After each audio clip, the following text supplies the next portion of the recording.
Hi, my name is Cassandra and I'm a textile designer, and welcome to the Oxford Weaving Studio channel. Today I wanted to talk to you a little bit about a new series of weaving videos that I'm about to launch. It's called Weaving Equipment. As a beginner weaver or an advanced weaver, you have so many different options available to you in terms of the types of looms that you can work on, the equipment and weaving tools that can assist you in creating fabulous woven fabrics. So I'm going to start with my first video, and it's about the new Oxford loom, and this is actually a new design that I've created and have been testing out over the last few months.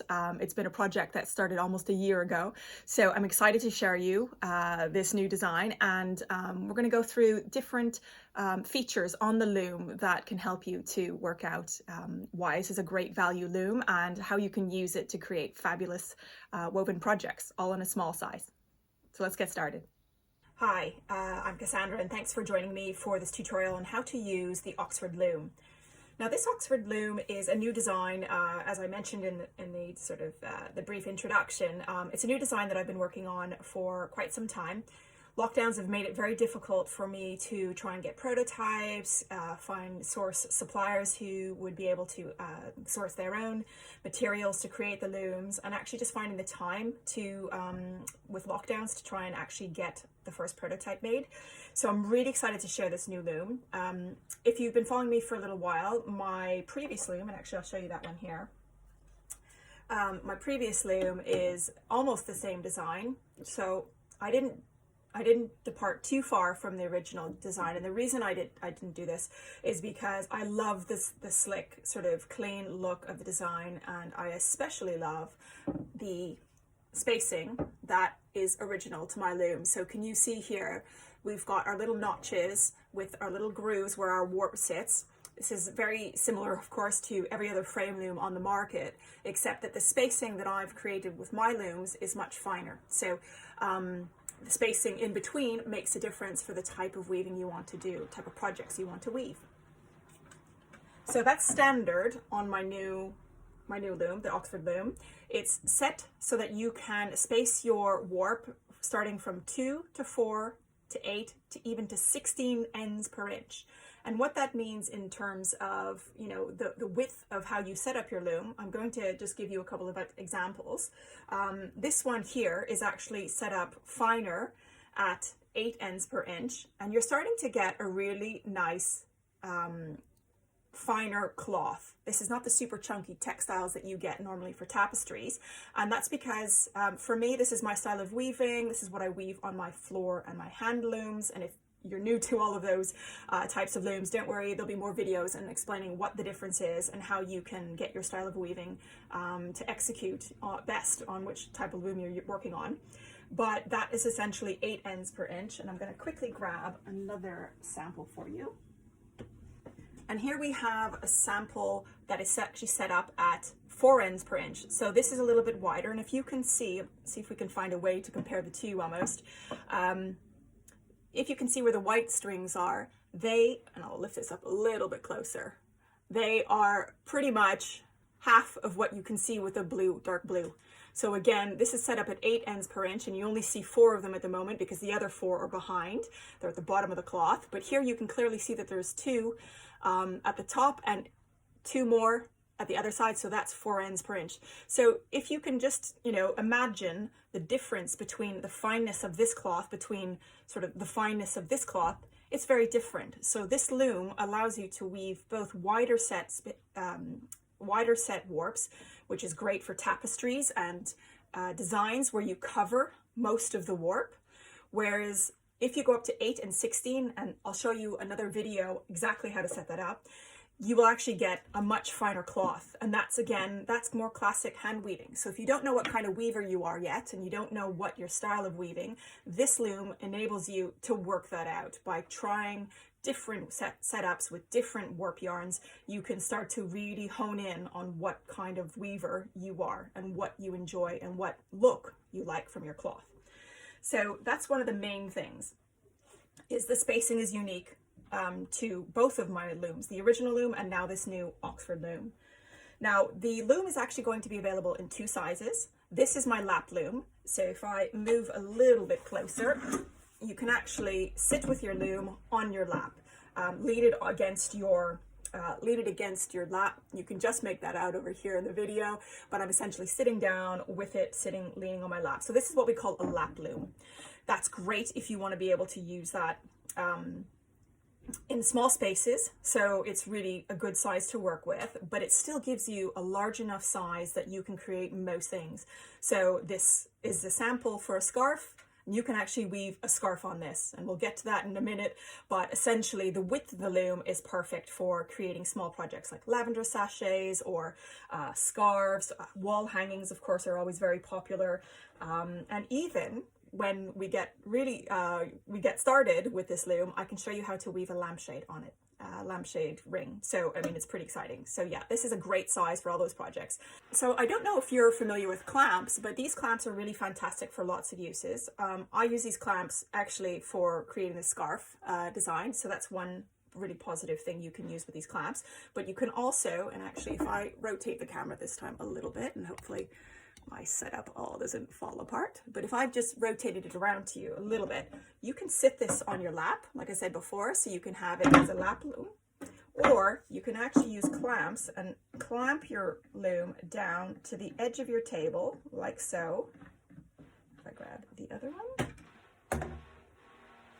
So you can actually clamp your loom down, and sorry, my space in my chair is not very wide, so if you're working on a wider table, it's probably more suitable, but you can actually weave upright. So if you like that way of working, if you kind of want good posture, etc., and you don't want to lean back, because I quite like leaning back, but if you're the kind of person who likes to sit up straight, you can actually use clamps to hold the loom in place. Now, we don't include for these looms, we don't actually include a stand at the moment, because I think most of our workshop attendees and sort of the feedback that we had before designing the loom, most people didn't want that as a feature because it adds to the cost. I don't think it's really something that you need it for the lap loom, but we do have a larger size loom in production. I don't have a prototype like this one here to show you exactly what that will look like, but essentially the loom is going to be very similar in size to my original larger size loom, but with a difference. So I'll show you that now. Now, if you can see here, I'm going to place this design up here across the table so you can just start to imagine what the difference in size is. So it's more than double the size, almost in height, but definitely in width. So what that means is actually the new design is going to be slightly taller, because I listened to you in terms of shipping costs. Once you go above a certain size, shipping costs, especially to America, where I sell a lot of these looms to you guys in both Canada and America, basically the shipping costs jump significantly. So I've made the loom slightly shorter, but also wider. So it's going to be a square size. And so the size of that loom is going to be 56 by 56. And this one I think is 63 by, I don't remember, was it 46? I can't quite remember. It's not quite as wide. But we're going to be making it slightly shorter, but slightly fatter. So you can actually weave things like cushions, and you can also weave things like lampshades. Again, things that I'm super excited to be able to show you how to do soon. Which you can't do on other looms because of the spacing. So that's the key thing about these looms. So I'm going to put this aside now, but I'm going to show you more about the loom and the benefits. So now I'm going to show you a bit more about this loom. So in addition to having the correct spacing, which suits my style of weaving, and so I can teach it to you better, and you can then experiment and work out what kind of weaver you are, it also, the amazing thing is it has it on both sides. So what does that mean for you as a weaver? It means that you can create 2 projects at the same time on the same loom. Now, for those of you who are always having multiple projects on the go, and if you're like me, you travel a lot and you bring your loom with you, it's really annoying to have to bring multiple looms at the same time. I travel a lot, especially with my family, and when I was a student, I used to travel with my husband, and I had to come back and, you know, try and rush my projects to finish them off. But now I've got this really great option that you can weave a project on the front and then a completely different project on the back. So that's one of the key things with this loom design, is that it's the first of its kind to offer you front and back double-sided Heddle bars. Not seen anywhere else. This is an original design. So we'll go into why that's especially important later on. There's so much to talk about. Of course, you see the channels here. That's another really new option and new feature on my looms. And that's so that you can slide your Heddle bar up and down to adjust the tension. So that's obviously an important thing. Your tension is what starts every project off, and if you don't have correct tension, then it can be tricky to kind of weave an even cloth. So if you use these little wing nuts at the back, you unscrew them slightly, keep them in the frame, but unscrew them slightly, and then you can slide them up and down. And just to give you a little demonstration, they just essentially slide up and down.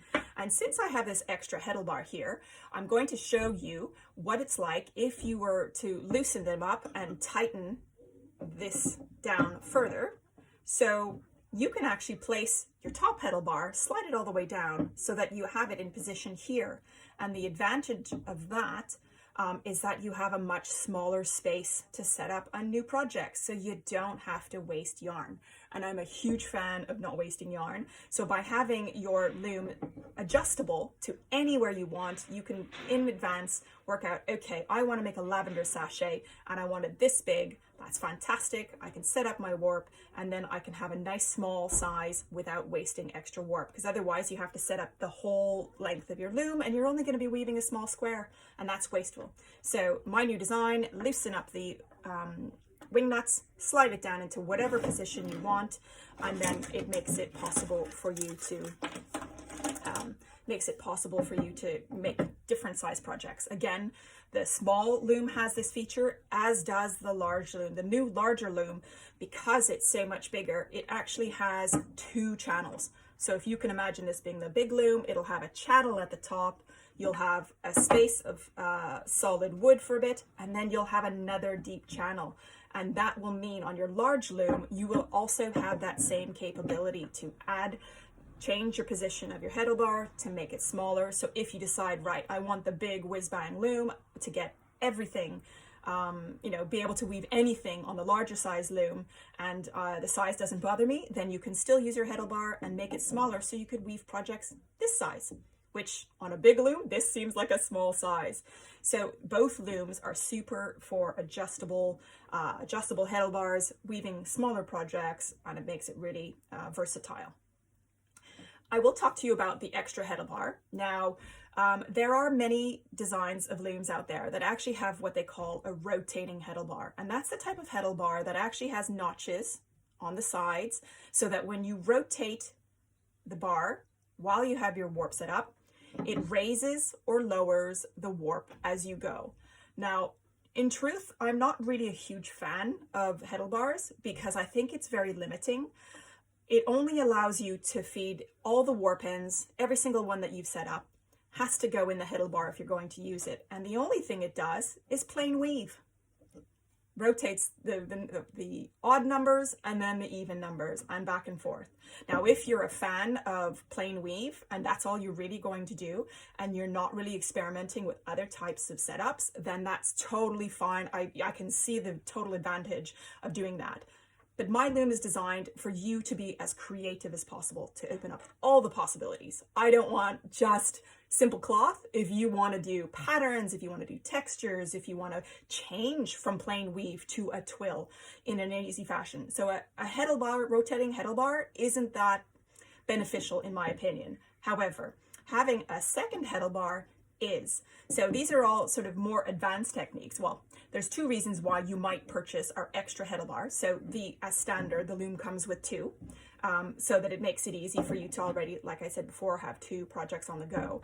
However, the other advantage of having an additional Heddle bar is so that you can actually have 2 different types of warps. Now, these are what we call tie-ins, and I'm going to show a video specifically on this to show you how you can actually use tie-ins, which is an extra warp that makes your warp a bit fancy. But if you can imagine, you tie on one, let's say, standard cotton warp, but then you have a more fragile fluffy, breakable wool or a mohair, something that might snap easier, when you're adjusting your tension on your cotton will not stretch as much. So you can really tighten it and put it in position, and it doesn't cause any issues.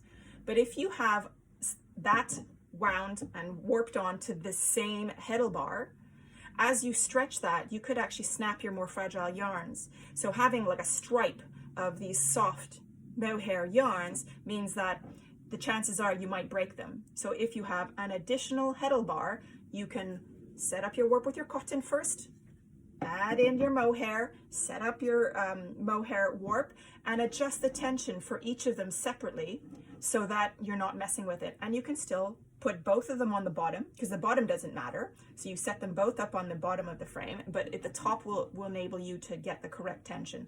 So this is generally more of an advanced technique. I mean, beginners can do it. It's super simple, but it tends to be one of those additional things you learn as you become more experienced. So we sell the additional Heddle bars, which is great for, you know, great on the small loom, but also the larger loom. And the larger loom, this is where we start to open up the possibilities. So it's really, really excellent for the larger loom. So yes, I'll show you videos on that when I have a bit more time to get through that. So we've covered the spacing, the fact that it's double-sided, it has adjustable Heddle bars, so it's got tension, an additional Heddle bar if you want to use it. Now, another advantage is that this loom breaks down completely. So one of the challenges that you might have with other looms is that the looms have a fixed bar in the center, and that's great because it gives you stability, especially if you have rotating Heddle bars. So I've seen lots of designs where the Heddle bar rotates at the top, which is great for adjusting tension, etc. But because it rotates at the top and the bottom, it means often that you don't have a square kind of shape. So in our design, we have a really nice feature that you can loosen up your Heddle bars. And if I remove this, you can remove everything and make it so that it packs down really, really small. So that's another great thing, is that, again, I was a student weaver at one point, and I traveled a lot and I moved home quite a lot. And it was so annoying when I had a larger loom that I just had to drag everywhere. Whereas if I'm traveling, I'm going on an airplane, I can pop it apart in no time at all, pack it up, and then you have this really lovely loom. You have this really lovely size loom that is super easy to deal with. So you just remove your wing nuts just like this, and then you have 4 small sizes that then I layer up just like this. When we package it, we package like this. We have foam in between so we don't chip the edges, which is quite an important thing. Because our looms are actually narrow in spacing than most commercial looms, they are more fragile in that sense, so you have to look after your loom. But we're going to be designing a new little felt pouch for you to keep it safe in there, and so we're hoping that's going to launch by the production time, which is early June, but we're still waiting on that. So you can disassemble your loom and then it packs up really, really tiny. And we've also decided that your wing nuts, in order not to lose them, your wing nuts get stored in this lovely pouch. So I forgot to show you guys this, but your pouch comes with your loom. You store it nice, you tie it up. And if you also have a set of weaving tools, you can, which the weaving tools, of course, match the spacing, you can then attach it to the little clasp ring. And then with the clasp ring and everything together, it folds up super, super small. And if you want your extra Heddle bar in there, again, that's how small it packs up. So it's really exciting. This is a really great versatile loom. It's amazing for beginners. We haven't even touched the surface. I've talked about a few of the projects you can make. You can make scarves, you can make lampshades. The larger loom, and actually the smaller loom, could create cute little lavender sachets, but the larger loom will create cushions up to 50 centimeters in width. So that's 20 inches for those of you here in the UK still working in imperial measurements. So I mean, it's amazing. The other thing about this loom, just lastly, is that it's constructed of hardwood. So there's no cheap materials here. It's been handcrafted crafted by a local team, actually, of young designers. They're actually furniture designers. They're called Lula James, and they have chosen and selected each of the beech wood that they've sanded down, planed, and cut to length. It's now, at the moment, it's being sat resting so that it can breathe and settle in terms of its shape, so we get nice square edges. They're going to be designing all these interesting features that basically make the loom really, really super solid. So like these little notches here, these little spaces, because it can disassemble, sometimes that could be really tricky. Like I mentioned with the Heddle bars that turn, sometimes they go a bit askew, and without a solid piece in the middle to keep the frame square, you'll get wonky, wonky warps that are off center. But because we've got these nice little fixed channels where these sit really nice and tight, once you've got your wing nut in, and if you screwed in your wing nut tight, it doesn't move. So that's a really important part. Again, it has a brace at the top where it means that it doesn't move, and we've got the design here so that it sits snugly in that way. So another feature I'm remembering now, if you can imagine that when you're weaving, some looms, frame looms particularly, that are laser cut are flat, where our loom, this warp sits above. Can you see here that the channel is slightly above this height? If I take that off, I'll just show you with one. Again, what's great about this is it sits a bit higher than the actual wood side of the wood. So when you're weaving, the advantage of that is that your needle can easily slip under the work threads. You're not fighting with the side of the frame to get your needle in and be able to weave. So again, another really great additional feature.